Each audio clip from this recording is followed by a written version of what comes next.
Why, when it comes to sexual assault cases, are we so quick to question the victim's actions? It's a deeply unsettling question, isn't it? One that cuts to the marrow of our societal attitudes towards sexual assault. An insidious trend that manifests itself in hushed whispers and blatant accusations in the form of victim blaming. Victim blaming, for those unfamiliar with the term, is the act of holding victims partially or entirely responsible for the crimes committed against them. It's a pervasive issue that's deeply ingrained in our society, and it's particularly prevalent in cases of sexual assault. Why is this? Well, it's a complex issue, but at its core, it might stem from a desire to maintain the status quo, to protect the powerful, or simply from a lack of understanding. It's easier to blame the victim, to question their actions, their choices, their lifestyle, than to confront the harsh reality that sexual assault is a widespread and systemic issue. The effects of victim blaming are profound and far-reaching. It can result in re-traumatization, making survivors relive their traumatic experiences under the harsh light of public scrutiny. It can lead to shame, guilt, and a sense of isolation, further compounding the psychological trauma already inflicted by the assault itself. Victim blaming doesn't just hurt individuals, it hurts us all. It perpetuates a culture of silence where survivors are discouraged from reporting their assaults for fear of blame and disbelief. It allows perpetrators to evade justice, and it undermines efforts to address and prevent sexual violence. We find ourselves in a cycle of blame, silence, and injustice, one that's difficult to break. But it's not impossible, and it starts with asking the right questions. Isn't it time we shifted the blame where it truly belongs? To illustrate this issue, let's delve into the recent case involving musician Cassie Ventura. The mid-2000s saw Cassie Ventura, known for her hit single Me and Amp You, rise to popularity. She was also known for her high-profile relationship with music mogul Sean Diddy Combs, which spanned from 2007 to 2018. However, beneath the surface of this high-profile relationship, Cassie alleges there was a darker reality. Recently, Ventura filed a lawsuit against Combs, accusing him of rape, abuse, and trafficking during their time together. The lawsuit was filed under New York's Adult Survivors Act, a law that allows adults who were sexually abused to sue, even if the statute of limitations has expired. In the lawsuit, Ventura described Combs as a vicious, cruel, and controlling man who inflicted abuse on her. The case, however, was quickly settled privately, just one day after the lawsuit was filed.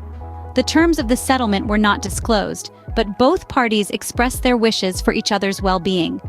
Combs, through his attorney, denied the allegations, claiming that Ventura attempted to blackmail him for $30 million. The public reaction to this case was, as it often is, divided. Some supported Ventura, applauding her bravery for coming forward. Others, however, resorted to victim blaming, questioning why she stayed in the relationship for over a decade, or why she settled the case so quickly. Such reactions, unfortunately, are not uncommon. They are indicative of a larger societal issue where victims of abuse are often questioned, doubted, or outright blamed for the abuse they suffered. This case, like many others, highlights the complexity of abusive relationships and the challenges victims face when they decide to come forward. It's a stark reminder of the courage it takes to speak out and the backlash that often follows. It also underscores the need for a deeper understanding and empathy towards victims of abuse. So what does this case tell us about the issue of victim blaming? In the wake of Ventura's allegations, the blame was quickly directed towards her, a painful echo of a well-worn pattern where victims of sexual assault are frequently subjected to scrutiny and judgment, rather than support and understanding. In this case, the narrative was twisted, the victim was questioned, and the focus was deflected from the alleged perpetrator. Ventura's lawsuit against Sean Combs, also known as Diddy, brought to light the harsh realities of victim blaming. The blame was deflected from the alleged perpetrator, and instead, it was insinuated that Ventura was trying to extort money, a damaging accusation that cast doubt on her claims and character. This is a common tactic used to discredit and silence victims, making them the villains in their own stories. Moreover, the rapid settlement of the case was also used as a weapon of blame. Some questioned the validity of Ventura's claims due to the quick resolution, insinuating that a genuine victim would have pushed for a trial, a deeply flawed and harmful assumption that overlooks the emotional toll and public scrutiny that such a trial could involve. This victim blaming not only affected Ventura, but also sent a chilling message to other potential victims of sexual assault. It perpetuated the fear that speaking out would result in them being blamed, their motives questioned, and their experiences invalidated. It's a cruel cycle that further entrenches the silence and stigma surrounding sexual assault. Victim blaming in the Ventura case is not an isolated incident, but a reflection of societal attitudes that often blame victims for the crimes committed against them. It's a narrative that needs to be challenged and changed. The focus should be on supporting survivors, holding perpetrators accountable, and dismantling the structures that allow victim blaming to persist. This case is a stark reminder of the pervasive issue of victim blaming. But it doesn't have to be this way. Imagine a world where survivors are met with open arms and open minds, where their stories are not met with skepticism, but with empathy and understanding. A world where they don't have to fear the backlash of speaking out, but can instead find solace in the fact that their voices are heard and valued. This is not a far-fetched dream. It's a possibility. It's a change that our society desperately needs. But how do we bring about this change? Education is key. We need to educate people about the realities of sexual assault, about the severe emotional and psychological scars it leaves on survivors.